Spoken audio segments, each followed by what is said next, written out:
Welcome to Namaste Teacher. In this video, we'll dive into the fascinating methods of separating substances, including sedimentation, decantation, filtration, and evaporation. Learn how water dissolves substances, understand unsaturated and saturated solutions, and explore the effects of heat on these mixtures.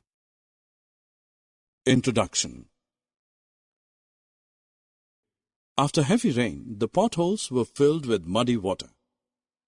Jack, a 12-year-old inquisitive boy, tried separating the mud from water.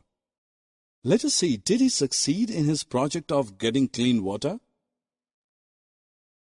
Jack filled a beaker with muddy water and left it undisturbed for some time. After some time, he was surprised to see the beaker. Let us also look to find the reason for his surprise. The beaker had clear water. Mud, being heavy, had settled down at the bottom of the beaker, while the water formed the upper layer. This process of deposition of mud at the bottom of beaker is called sedimentation, and the layer of mud is called the sediment. Jack separated the upper layer of water from the mixture by gently pouring the clear water into another beaker without disturbing the sediment. This process of separation of a liquid from the sediment is called decantation. Similarly, there are other separation methods too. Let us discover them in this module. Children, after preparing tea, this tea stall owner pours the mixture into the tea strainer. The tea passes through the holes of tea strainer, leaving behind the tea leaves in it. This process of separation is known as filtration. Filtration, however, cannot remove the solid substances dissolved in a liquid. Sometimes fine particles of the solid component pass through the strainer that is used as the medium for filtration. In such a situation, filter paper is used. A filter paper is a special paper which has millions of tiny holes in it. While the liquid can pass through these holes, the solid particles remain on the filter paper. The liquid which passes through the filter paper is called the filtrate. The solid particles that are left behind the filter paper are called the residue. Let us do a workout. If you are given a mixture containing water, sand, and salt, how will you separate the three components from one another? You will leave the mixture undisturbed for a while to separate sand. Sand, which is heavy and insoluble in water, settles down at the bottom of container. The mixture is then separated by decantation to get sand. Now, as salt, being soluble, is completely dissolved in water. This is done through evaporation and condensation. Let us look what we mean by these two terms. When we have a mixture of salt in water to separate, we take the solution in a kettle and cover it with a lid. Now gently heat the kettle for some time. Heating transforms water into vapor that escapes from the spout of kettle. Continue heating till all the water gets converted into vapor and only salt is left behind in the kettle.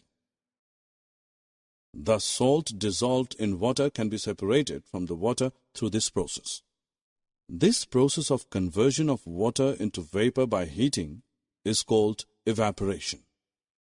In order to obtain the water while heating the salt water, hold a plate containing ice just above the spout of the kettle. When the steam escaping through the spout comes in contact with the plate containing ice, it condenses and forms water. This process gives us back the water. This process of conversion of water vapor into water is called condensation. Water is a universal solvent. It dissolves many things, but there are certain items that do not dissolve in water. Collect sand, milk, lemon juice, and wax. Also take some sugar and salt. Try to dissolve these materials in water separately. Make a table of your observations. Compare your observation table with the table shown on screen. Let us now do another workout. Take a beaker and dissolve some amount of salt in it. Go on adding salt to the solution.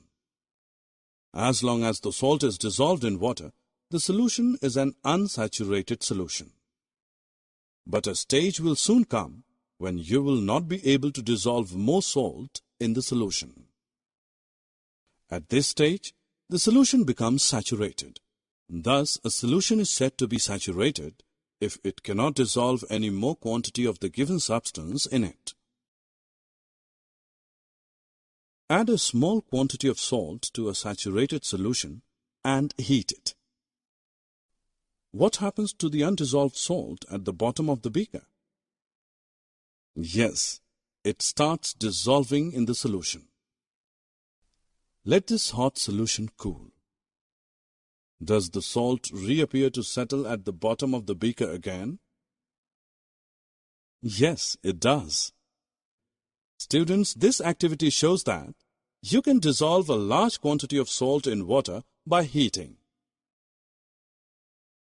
Summary. Let us summarize what we have learned. Sedimentation is the process by which the insoluble heavy particles in a liquid are allowed to settle down. Decantation is the process by which a clear liquid obtained after sedimentation is transferred into another container without disturbing the settled particles.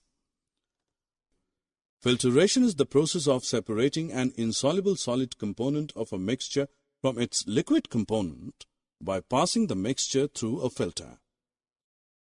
The process of conversion of water into vapor by heating is called evaporation. The process of conversion of water vapor into water is called condensation. A solution which can dissolve more quantity of a given substance in it is called an unsaturated solution, whereas a solution which cannot do so is said to be saturated. In this video, we explored advanced separation methods such as sedimentation, filtration, and evaporation.